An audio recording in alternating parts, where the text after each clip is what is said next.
பேர் கிஷோர். நான் பெங்களூர் வேஸ்ட் பிரான்ச்சில் படிச்சுருக்கேன். நான் வந்து எஸ்எஸ்சி சிஜிஎல் எக்ஸாம் வந்து கிளியர் பண்ணியிருக்கேன். இதில் வந்து போஸ்டல் டிபார்ட்மெண்ட்டில் வந்து போஸ்டல் அசிஸ்டன்ட் போஸ்ட் வந்து கிடச்சிருக்கு. எனக்கு வந்து ரொம்ப ஹாப்பியாக இருக்குது. ஸோ நான் இந்த பொசிஷன் வரதுக்கு காரணமே எல்லாமே வந்து வரண்டா ரேஸ் தான். ஸோ நான் அங்கே ஜாயின் ஜாயின் பண்ணேன்.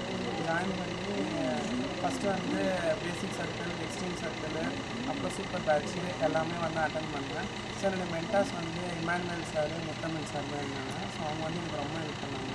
நான் ஃபஸ்ட்டு வந்து பேங்கிங் தான் வந்து ரேஸ் வந்து ஜாயின் பண்ணேன் 2020.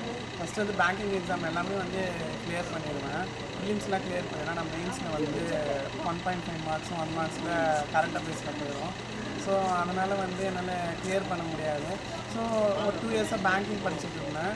அதுக்கப்புறம் வந்து என் ஃப்ரெண்ட்ஸு சஜஸ்ட் பண்ணாங்க. நான் அப்போ படித்த சர்க்கிள்லேயே எஸ்எஸ்சி தான் வந்து அப்போ ரேஸில் நிறைய பேர் படிச்சுட்டு இருப்பாங்க. ஸோ அவங்ககிட்ட கேட்கும்போது அவங்க வந்து எஸ்எஸ்சியும் படிக்கலாம், அதுவும் இதே மாதிரி தான் பேட்டர்ன் இருக்கும். ஆனால் வந்து ஜென்ரல் சயின்ஸும் அட்வான்ஸ் மேத்தமெட்டிக்ஸ் எக்ஸ்ட்ராவாக படிக்கிற மாதிரி சொன்னாங்க.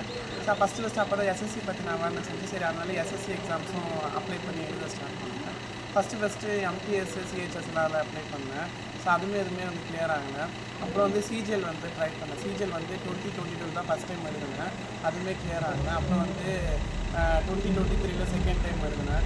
அதுவுமே வந்து கிளியர் ஆகலை. செட்டாக 2023 ரொம்ப ஹாப்பியாக இருக்குது. ஸோ நான் இதுக்குமே வந்து நிறைய மார்க் டெஸ்ட் பண்ணுவேன், நிறைய வீடியோஸ் வந்து ஃபாலோ பண்ணுவேன். அப்புறம் ரேஸ் வீடியோஸு, அப்புறம் யூடியூப்பில் நிறைய சேனல் வீடியோஸ்லாம் ஃபாலோ பண்ணி இப்போ இந்த லெவல் பண்ணிருக்கேன். ஸோ என்னுடைய இந்த சக்ஸஸ் வந்து நான் எங்கள் பேரண்ட்ஸ்க்கு வந்து டெடிகேட் பண்ணுறேன். அப்புறம் இந்த சக்ஸஸ்க்கு இந்த காரணம் வந்து எங்கள் அக்கா வந்து எனக்கு ஃபுல்லாக சப்போர்ட் பண்ணாங்க.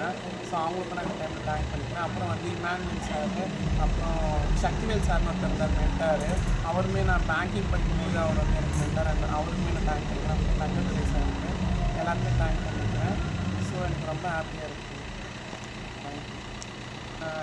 தேங்க்யூ ஃபார் வரண்டா ரேஸ். நான் இந்த பொசிஷன் வரதுக்கு வரண்டா ரேஸ் தான் காரணம். ஸோ வரண்டா ரேஸில் படித்தா கண்டிப்பாக எல்லாருமே சக்ஸஸ் ஆகலாம். பேங்கிங் ஆகட்டும், எஸ்எஸ்சி ஆகட்டும், எந்த எக்ஸாம்லையும் வந்து ஈஸியாக கிளியர் பண்ணலாம்.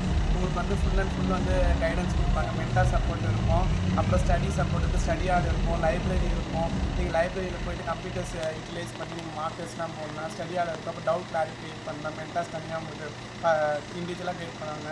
அப்புறம் சர்க்கிள் வந்து குரூப்ஸ் ஃபார்ம் பண்ணி ஃப்ரெண்ட்ஸ் கூட சேர்ந்து நீங்கள் படிக்கலாம். டெய்லி கரண்ட் அஃபேர்ஸ் வந்து டிஸ்கஸ் பண்ணலாம். அந்த மாதிரி நிறையா ஆப்பர்ச்சுனிட்டிஸ் இருக்கும். ஸோ நீங்கள் ரேஸில் ஜாயின் பண்ணிங்கன்னா நீங்களும் என்ன மாதிரி சக்ஸஸ் ஆகும்.